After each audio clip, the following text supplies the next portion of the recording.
Welcome to Married to an Angel, where we share the principles for an angelic marriage. Here is Reverend Dr. Stephen and Reverend Lorna Mendoza.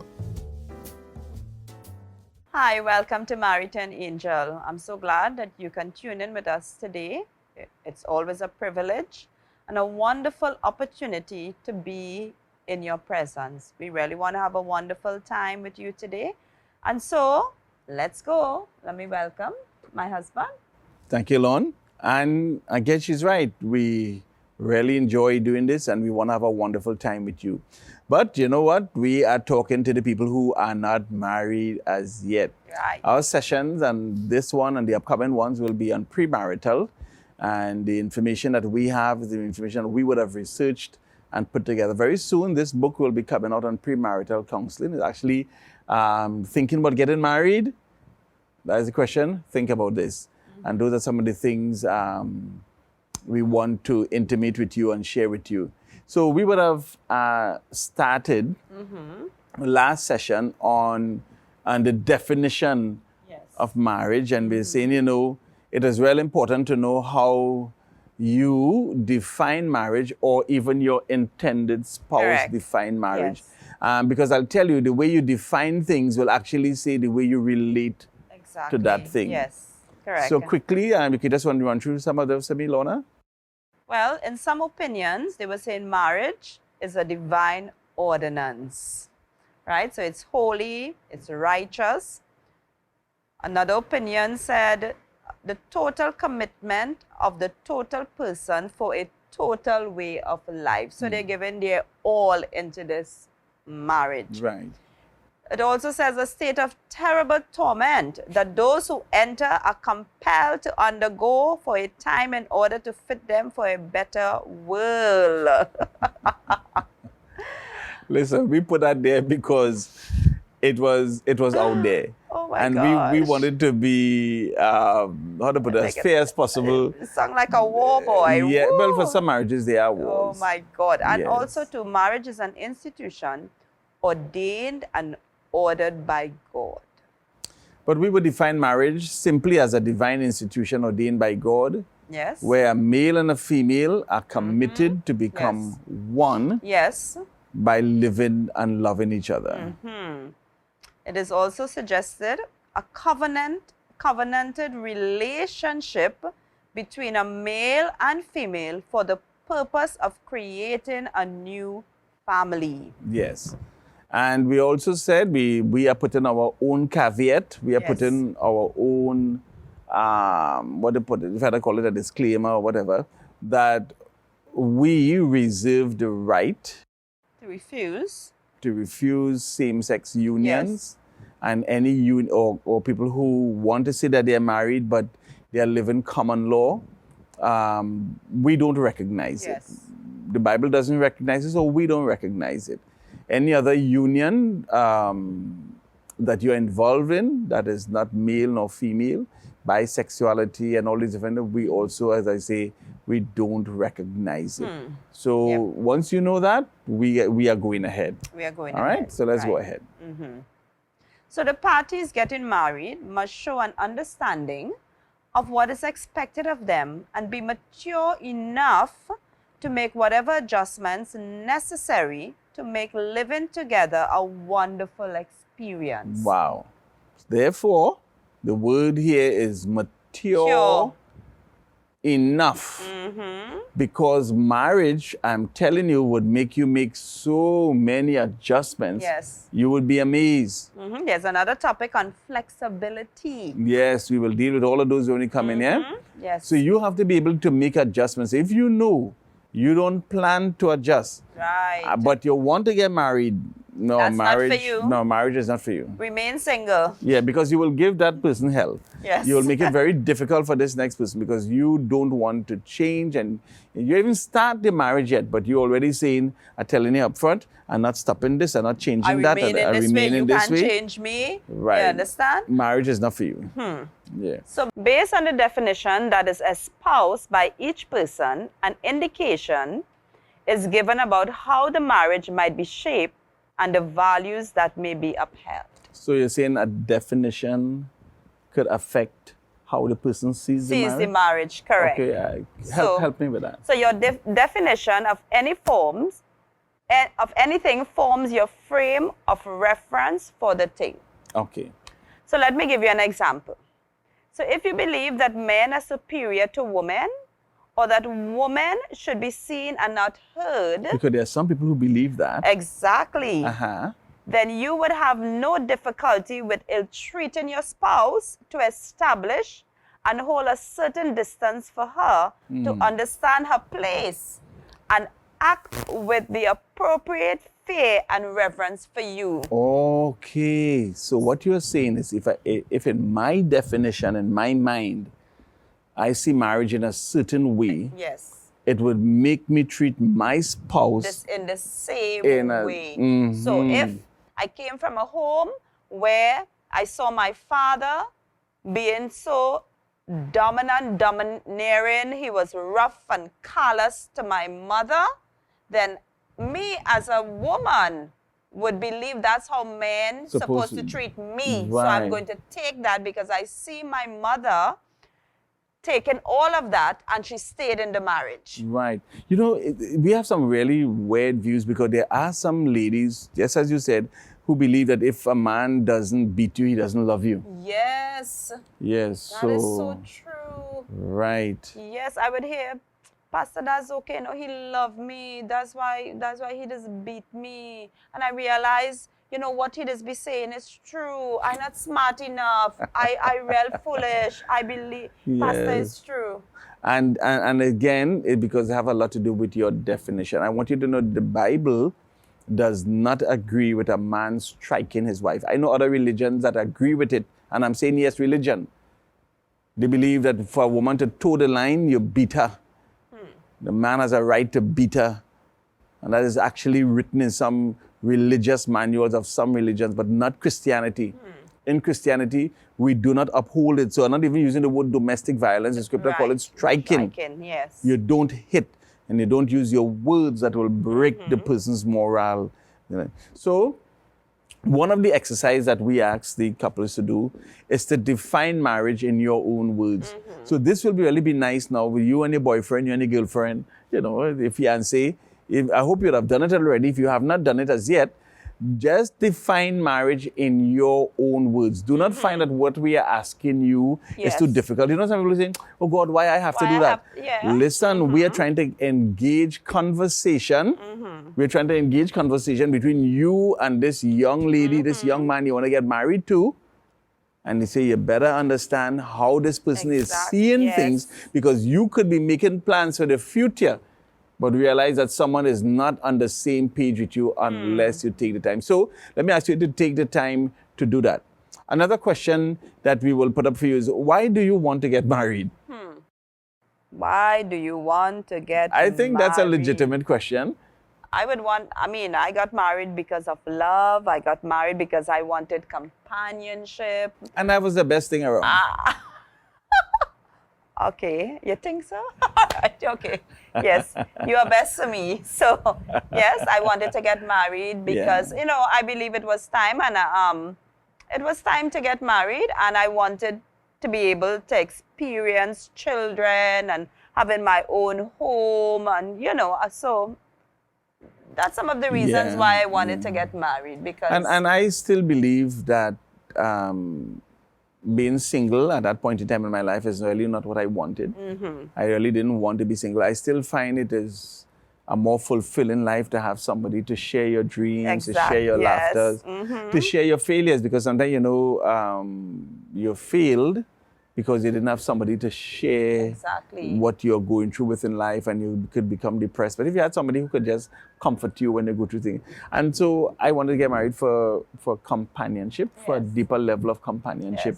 And I think God blessed me with the best company. Best for you? You are the best for me. I think you were the best thing around.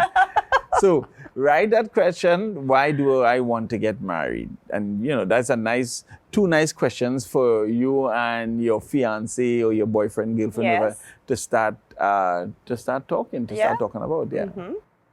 So there are some healthy reasons for marriage. And so one is expression of love and compassion. companionship. These are healthy reasons for marriage. Yes, because you could want to get married for the wrong Reasons. And we will deal with wrong reasons in the next just later session. on, yes, yes. But today we want to deal with some healthy reasons why you would want to get married. An expression of love and companionship. You know, in Genesis 2:18, it says, and the Lord says, it is not good that the man should be alone. I will make him a helpmeet for him. So actually, the number one reason for people coming together is usually love and companionship. Yes. When we do our own personal surveys, and if you would do any survey, either online or anything like that, read any surveys, you want to ask people why they come together.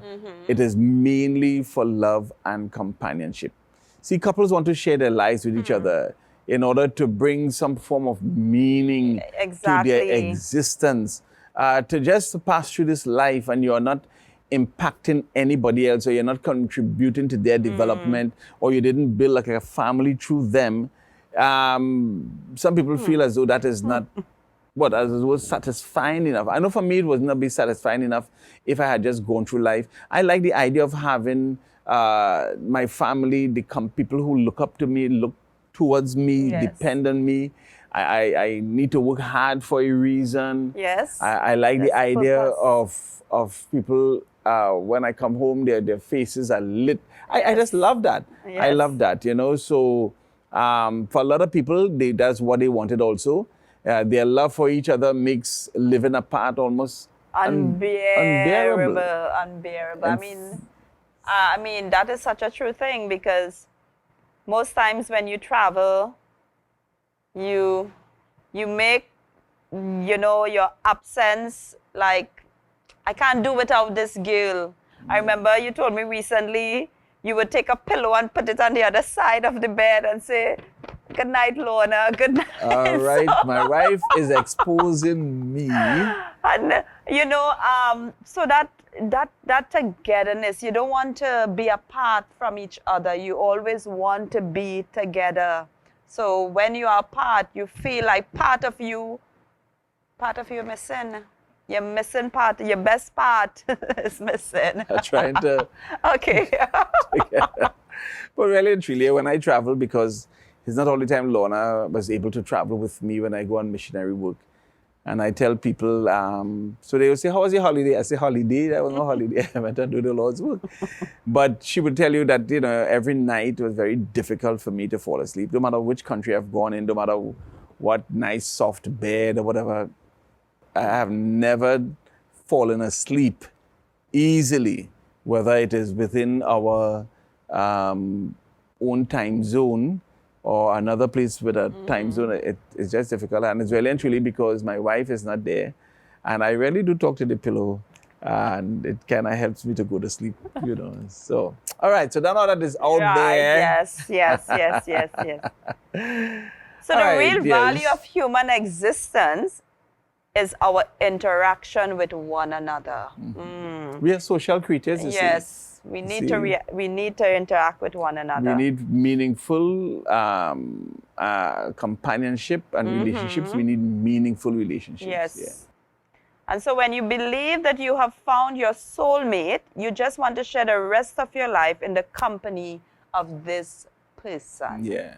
You know, and when Adam would have seen Eve, he said, now this is now bone of my bone. This is now flesh of my flesh. Yes. I shall call her woman. I always find that song so romantic.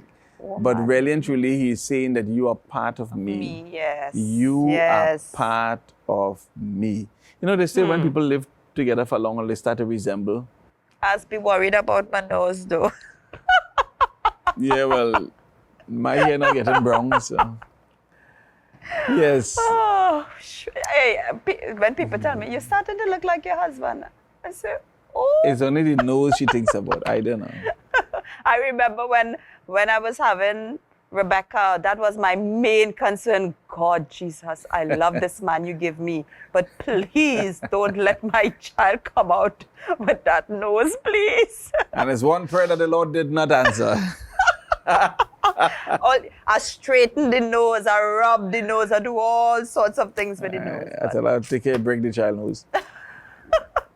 Another reason people want to get married is for assistance. Yes. To be able to have someone to help you in life. The same Genesis 2:18 said, the Lord said, it is not good that the man should be alone, but I will make a helpmeet for him. Another definition, a helpmeet that is suitable. I love that. Yes. That is suitable for him. Yes. I love that. Yes. God designed someone to suit you. To suit you. And you know, we come in different size and color, different qualities, character, attitude, characteristics. Yes. Exactly. Yes. Some of us have baggage. But do you know that God made someone to suit you? Yes. You know, we always amazed. Even sometimes we see homeless people on the street. Oh, yes. As couples.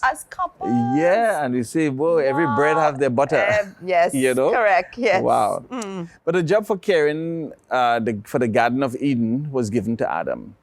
And God saw that Adam was working alone, and God himself wasn't pleased with that. Right. So he created Eve to help Adam to address his aloneness. Now, if a wife does not want to help her husband, then I am saying she have lost her purpose certainly has. As it relates to marriage. I'm not saying she doesn't have a purpose in life, and I'm saying, but as it relates to marriage, if she doesn't want to help her husband, if she doesn't see the need to do that, then we are asking the question, then why are you a wife? And you know, men, I want to say it too, you know, we are teaching, you must allow your wife to help you. Allow her to help you. Because some men, sometimes they feel, well, she may not understand. This might be too difficult. And you know, some men cannot teach. Yes. But they're not seeing that they cannot teach. They're not seeing it that way at all. Hear what they see. Well, this will be too difficult for her to understand. Yeah. Well, and truly, that is your inability to teach. We ask the men, so why don't carry the wife to football? She wouldn't understand. Yet it have women playing football. Yes. So if women could have football team, you saying to me, your wife would not be able to understand the game? It is your inability or your unwillingness to teach, not realizing that you're losing out because you don't even have a companion in the sport. You all want to enjoy your sport by yourself, or you want to find some other male companions. Hey, your wife, there to help you with that. So a wise man would value the contribution of his wife and empower her to be a significant contributor to the marriage union. See? It is you to empower your wife to be significant, to contribute to this marriage union. It is you to empower her. So if God saw that man needed help from a woman, I think he's credible enough for us to trust him. You see, God saw that. God saw that. So we have to trust God. And I think God loved man so much. When he made Adam and he provided for Adam, but he also knew that Adam was lonely. Yes.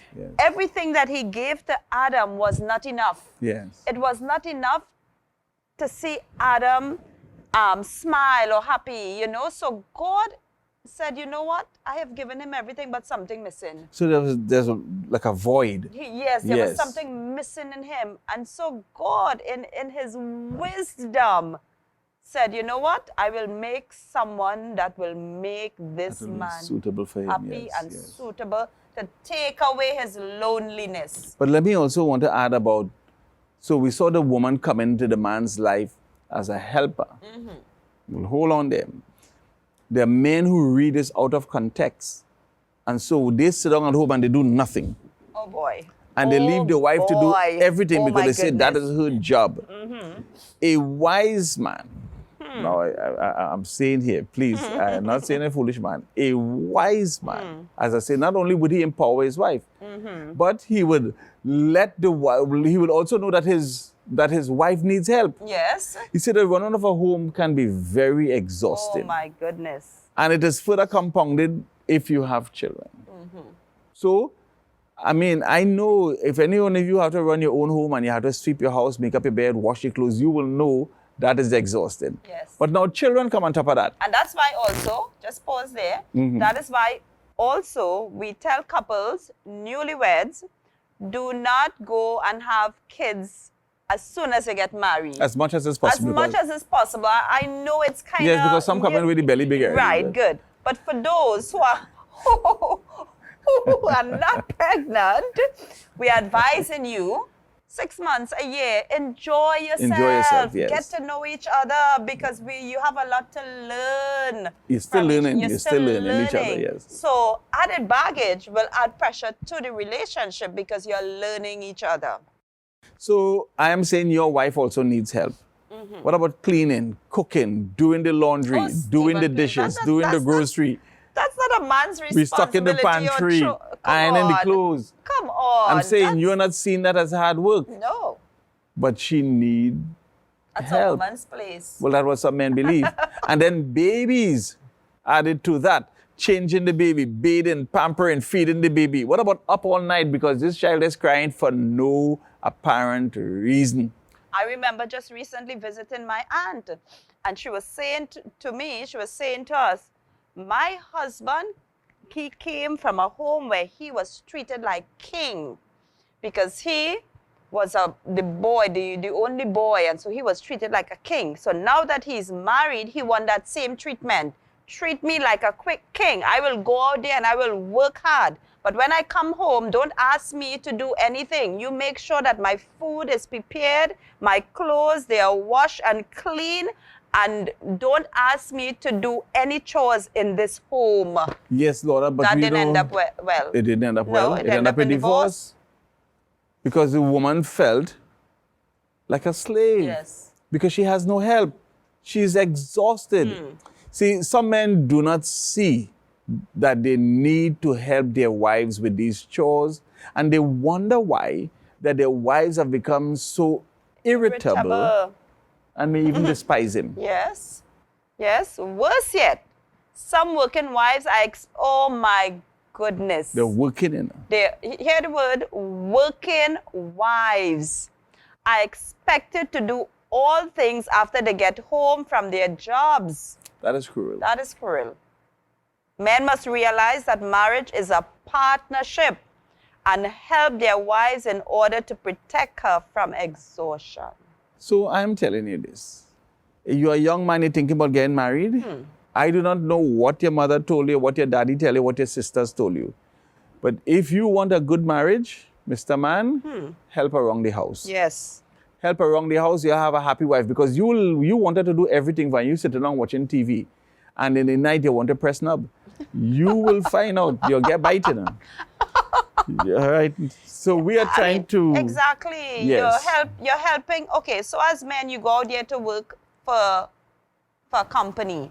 You are helping that business prosper, right? Yes. So you're partnering with a company to bring about the prosperity of that company. Your marriage is also an organization. Yes, and you are the president. You are the president of that organization. Your wife is the VP. You have to work with your VP to bring about the prosperity of this organization. That's why you have to be partners with each other. And partners help each other. That's what you do. You have your role, I have a role. We help each other. And let me tell you, maybe we will get into roles a little later on. But chores are not roles. It is not. I think we confuse ourselves in thinking, because remember, when I told you when we were doing premarital counseling, and I said to you, Stephen, I see my father doing so many things, and one of my dreams were to get a husband who would help me in the home. And guess what? I've gotten the best, but it wasn't easy because of what he believed or what was taught to him on the streets or whatever. On the street, because I saw my father also doing everything in the home, but the fellas on the street made that look as though that is not a real man. Right, you see? And so here you and I go into work, but I know the distance we used to be traveling. We were traveling from Rusilac in traffic, heading to San Fernando to go to Point Pierre to go to work, Yes. coming back, going Bible school, then coming in church, have children. How can I not help? Exactly. And how can I just sit back and just quarrel with you, stop the child from crying, and then what? And then expect food on time? I find that and then, so no. insensitive and selfish. Let me just tell you, a rested wife would better meet the needs of a husband than one who feels like a slave and does not have enough time to recuperate. And then now, because a lot of women wake up also early to get things done. Of course. So she's dropping on her bed exhausted after 11, close to midnight, because some children take so long to settle down with the homework and everything. And she has to help them with the homework. Has to help. And then 4 o'clock in the morning, up again, try to get you to, and then you don't see, no. This thing has to be shared. Accept the knowledge that is being taught to you today so that you would not end up with problems. So you understand, you're ready to get married. And these are things that will happen in your marriage. And so as the knowledge comes, receive the knowledge in faith so that you can apply it. So when you see similar situation occurring, you can say, yes, I was taught this, I heard about this, I know how to deal with this. Let me help my spouse. You know, I really thank God for going premarital counseling, because if I did not go premarital counseling, as I say, I was affected by the young men who I grew up with at the block, and not by what I saw in a good working relationship with my parents. I never saw my parents quarrel up to this day. Not even once I ever saw them quarrel. And yet I'm not taking that value, that information from them. So I'm seeing something working, but I'm preferring to listen to boys who ain't married yet. None of them have a wife, because all of us were just growing up on the street. None of them had a wife, but I want to listen to them. And the thing that working, I'm not taking my information. So some of you are taking your information from the wrong place. That's why Sam said, blessed is a man who walk not in the counsel of the ungodly. So I was taking ungodly counsel. And you would know, I was kind of pig-headed about that. Of course, I had to call your mother. but even with the counselor, that took about 2 sessions for me to talk about things about not cooking. I don't cook. I wouldn't be in the kitchen and washing and all that kind of thing like that. Nonsense. And I really want to thank God for a level of maturity that would have come over me. And of course, I didn't know when you would have spoken to my mother about how to deal with me. You never abused me. You never, with the wisdom that my mother would have shown you. Now, I see the value in being very helpful, because we partner. And that brings a closeness to the relationship. What I must also say, Lorna, that people may not know, you partner with me with everything. So you don't just help me as with regard to the home, but I want to say Lorna has helped me with everything. I'm a swim coach, Lorna is a swim coach. I'm the head of the organization. Lorna is the secretary and the treasurer. We're in the Maritan Angel. As you see, Lorna is working with me in Maritan Angel. Lorna is the co-pastor of the church, and she preaches also. So everything that I have actually started in my life, Lorna has been a significant part. But not only that part, she has helped me to become who I am today. And to me, this is what the helpmeet is. And I believe Eve would have been helping Adam in the garden. Yes. I believe Eve would have been helping Adam in the garden. So it wouldn't make sense that we actually start the next thing. So we dealt today with healthy reasons for love and companionship, assistance, and being an assistant to each other. So next time we come, we have 3 other points. We want to bring up things like procreation, to avoid sexual immorality, as a sign of maturity, as a good reasons to get married. So I hope you're excited. I am excited. Young people, we want you to have really good marriages. So these 2 simple questions that we gave you, your definition of marriage and why you want to get married, should actually, if not start the conversation, take it at a deeper level with you and your spouse when you meet again. So God bless you. God bless you. May the Lord bless you and keep you. The Lord make his face to shine upon you and be gracious unto you. The Lord lift up his countenance upon you and give you his peace. Through Christ our Lord. Amen. God bless you. God bless you. Bye-bye. Thank you for watching Married to an Angel, hosted by Reverend Dr. Stephen and Lorna Mendoza. For prayer and counseling, contact us at 304-4145 or email your request to needprayer@ourmissiontt.com. We encourage you to like and follow us on Facebook and subscribe to our YouTube channel. Remember, you can be an angel to your spouse.